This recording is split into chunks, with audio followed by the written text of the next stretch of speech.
Praise the Lord. കർത്താവിൻ്റെ ധന്യ തിരുനാമം ഈ പ്രഭാതത്തിൽ മഹിമപ്പെടുമാറാകട്ടെ.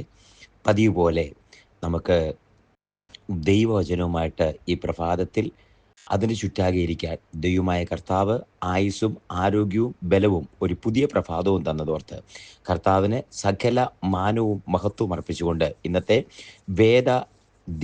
വേദ ശകല ധ്യാനത്തിലേക്ക് നമുക്ക് പ്രവേശിക്കാം. അതിനായി ഒരു സവിശേഷ ചിന്തയ്ക്കായി 2 ശമൂവേലിൻ്റെ പുസ്തകം 5-ാമത്തെ അധ്യായത്തിൻ്റെ 10-ാമത്തെ വാക്യം, 2 ശമൂവേൽ ചാപ്റ്റർ 5 വേഴ്സ് 10. സൈന്യങ്ങളുടെ ദൈവമായ യഹോവ തന്നോട് കൂടെ ഉണ്ടായിരുന്നതുകൊണ്ട് ദാവീദ് മേൽക്കുമേൽ പ്രബലനായി തീർന്നു. നമുക്കിഷ്ടപ്പെടുന്നൊരു വാക്കാണ്. ദൈവം കൂടെ ഉണ്ടെന്നുള്ളതും ദാവീദ് പ്രബലനായി എന്നുള്ളതും നമുക്ക് ഇഷ്ടപ്പെടുന്ന വാക്കാണ്. ഈ 5-ാം അധ്യായത്തിൻ്റെ 1 തൊട്ടുള്ള വാക്യങ്ങൾ വായിക്കുമ്പോൾ ശൗലിന് ശേഷം ദാവീദ് രാജാവാകുന്നതും അതിനുശേഷം അവിടെ വ്യത്യസ്തമായ ഒരു സംഭവം 6-7 വാക്യങ്ങൾ എഴുതിയിട്ടുണ്ട്. എന്നിട്ടും ദാവീദ് ആ സിയോൻ കോട്ട പിടിച്ചു. അതിൻ്റെ താഴെ എഴുതിയിരിക്കുന്നത് യെബൂസ്യർ യെരൂശലേമിൽ കടന്നിട്ട് അത് പിടിക്കാൻ പറ്റുകയില്ല എന്ന് പറഞ്ഞു. എന്നിട്ട് അവർ പറഞ്ഞൊരു കാര്യമുണ്ട്. അവിടെ ചരിത്രം പറയുന്നത് 5-6 പ്രാവശ്യം യുദ്ധം ചെയ്തിട്ടും ആ പട്ടണം പിടിക്കാൻ സാധിക്കാതെ പോയി. അതിനെ സങ്കീർത്തന പുസ്തകത്തിൽ ഏതോ പട്ടണം എന്ന് മറ്റൊരു ഭാഗത്ത് വിശേഷിപ്പിക്കുന്നുണ്ട്. അത് 6 പ്രാവശ്യം യുദ്ധം ചെയ്തിട്ടും ആ പട്ടണം പിടിക്കാതെ പോകുമ്പോൾ നിരാശനാകുന്ന ദാവീദിനെ കാണാം. ദാവീദിനെ പിടിക്കാൻ പറ്റുകയില്ലെന്ന് പറഞ്ഞിട്ട് ഒരു മനുഷ്യനെ ഹ്യൂമിലിയേറ്റ് ചെയ്യുന്ന പോലെ, അല്ലെങ്കിൽ തരം താഴ്ത്തുന്നത് പോലെ, നിന്ദിക്കുന്നത് പോലെ, നിനക്ക് ഈ പട്ടണം പിടിക്കാൻ പറ്റുകയില്ല, നിന്നെ എതിർക്കാൻ, നിന്നോട് യുദ്ധം ചെയ്യാൻ കുരുടരും മുടന്തരും അംഗവിഹീനരും മതി എന്ന് പറഞ്ഞ് പരിഹസിച്ച് പുച്ഛിച്ച് ദാവീദിനെ മടക്കി അയക്കുന്ന 7-ാമത്തെ വാക്യത്തിൽ കാണാം. അപ്പോൾ അങ്ങനെ അതിൻ്റെ പശ്ചാത്തലം എന്ന് പറയുന്നത്, ദാവീദും സൈന്യവും വന്നാലും അവരെ എതിർക്കാൻ യെബൂസ്യരായ ആളുകളുടെ കുരുടരും മുടന്തരും അംഗവിഹീനരും മാത്രം മതി എന്ന് പറയുമ്പോൾ എത്രത്തോളം ദാവീദിന്റെ ശക്തിയെയും ദാവീദിന്റെ ബലത്തെയും ഇകഴ്ത്തി കാണിച്ചു, വില കുറച്ചു കണ്ടു എന്ന് മനസ്സിലാവും. അങ്ങനെ പുച്ഛിച്ച് പരിഹസിപ്പിക്കപ്പെട്ട് അതെ തള്ളപ്പെട്ട് ഹ്യൂമിലിയേറ്റ് ചെയ്യപ്പെട്ട് ഇറങ്ങിപ്പോന്ന ദാവീദ്, റിഡിക്യൂൾ ചെയ്യപ്പെട്ട് ഇറങ്ങിപ്പോന്ന ദാവീദ്, അങ്ങനെ ഇറങ്ങിപ്പോരുമ്പോ ദാവീദിന്റെ പ്രതീക്ഷ ആ പട്ടണം പിടിച്ചെടുക്കുമെന്ന്. ഇവിടെ ഒരു ആശ്രയത്വം നമുക്ക് കാണാം, ആശ്രയത്വം. അതുകൊണ്ടാ എൻ്റെ ദൈവമായ യഹോവേ നിന്നിൽ ഞാൻ ആശ്രയിക്കുന്നു എന്ന് എഴുതിയിരിക്കുന്നത്.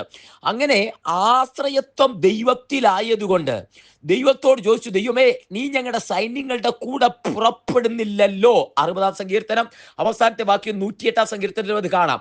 എന്നിട്ട് ദാവീദ് ചോദിക്കുന്നത്, ദൈവമേ നീ ഞങ്ങളുടെ സൈന്യങ്ങളുടെ കൂടെ പുറപ്പെടണം, എൻ്റെ സൈന്യത്തിന്റെ കൂടെ ദൈവത്തിന്റെ സാന്നിധ്യം വരണം. അങ്ങനെ ദാവീദ് പോയി ഹ്യൂമിലിയേറ്റ് ചെയ്യപ്പെട്ട, ഒഴിവാക്കപ്പെട്ട, ഒറ്റപ്പെട്ട ഇടത്തു നിന്ന് ദാവീദ് ഒരു പ്രാവശ്യം കൂടെ സിംഹം സടകുടഞ്ഞ് എഴുന്നേൽക്കുന്നത് പോലെ യുദ്ധത്തിന് പുറപ്പെടുന്നതാണ് ഭാഗം. അങ്ങനെ യുദ്ധത്തിന് പുറപ്പെടുമ്പോൾ അവിടെ എഴുതിയിരിക്കുന്ന 6-7-ാമത്തെ വാക്യത്തിൽ എഴുതിയിരിക്കുന്നത്, നിന്നെ തടുക്കാൻ കുരുടരും മുടന്തരും മതി എന്ന് പറഞ്ഞ് ദാവീദിനെ പരിഹസിച്ചു വിടുമ്പോൾ അവിടെ എഴുതിയിരിക്കുന്ന എന്നിട്ടും ദാവീദ് സിയോൻ കോട്ട പിടിച്ചു. ഇന്ന് ഈ വചനം കേൾക്കുമ്പോൾ ഒരെന്നിട്ടും നിന്നെ തടുത്തു നിർത്തി നിനക്കിനി ഒരിക്കലും സാധിക്കില്ല എന്ന് പറയുമ്പോൾ നീ ഒരു ദൈവത്തിൽ ആശ്രയിക്കുന്ന പൈതലാണെങ്കിൽ നിനക്ക് വേണ്ടിയുള്ള വാക്കാണ് എന്നിട്ടും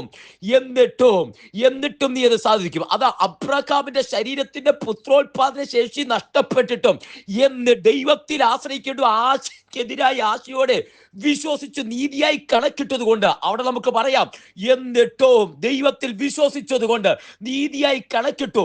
അബ്രഹാമിന്റെ ശരീരത്തിന്റെ ദുർജീവത്തെ ഗ്രഹിച്ചിട്ടും സാറയുടെ ഗർഭപാത്രത്തിന്റെ ദുർജീവത്തെ ഗ്രഹിച്ചിട്ടും പുത്രോത്പാദനത്തിനുള്ള ശക്തി പോയി എന്നറിഞ്ഞിട്ടും എന്നിട്ടും ദൈവത്തിൽ ആശ്രയിക്കൊണ്ട്, ദൈവത്തിൽ വിശ്വസിക്കൊണ്ട് അതെ അബ്രഹാമിന് 100-ാമത്തെ വയസ്സിൽ മകൻ ജനിച്ചു. ഇവിടെ അസാധ്യതകളുടെ നടുവിൽ ആശ്രയിക്കുന്നത് ദൈവത്തിലാണോ?